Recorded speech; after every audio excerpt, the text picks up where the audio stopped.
is Eric Larsen, and my wife Rebecca and I work with an organization called Mission to the World. Mission to the World is the Presbyterian Church in America's mission sending agency. And we're missionaries with global youth.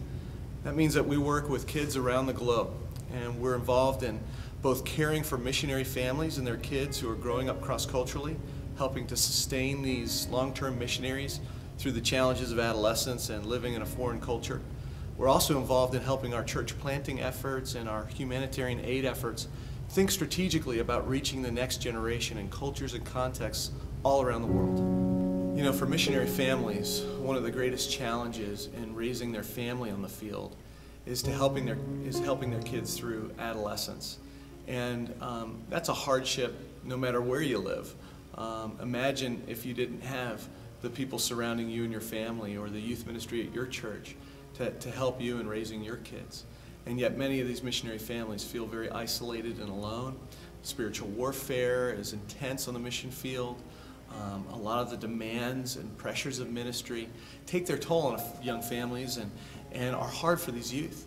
And so part of what my job is identifying ways and creating strategies for how to care for them, how to minister to them, how the church can come alongside missionaries who are out there on the remote ends of the earth.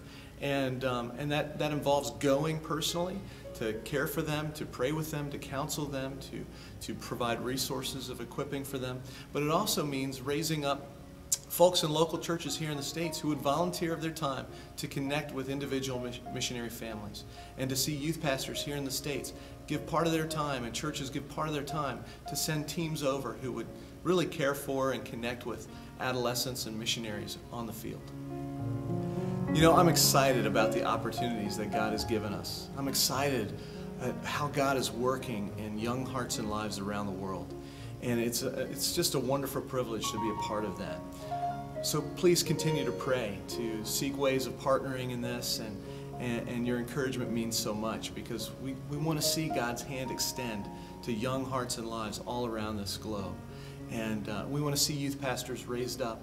We want to see youth workers raised up. And we want to see missionary families and kids sustained over the long haul. And we want to see Mission to the World and the church really take up the kingdom call to reach the nations and the next generation.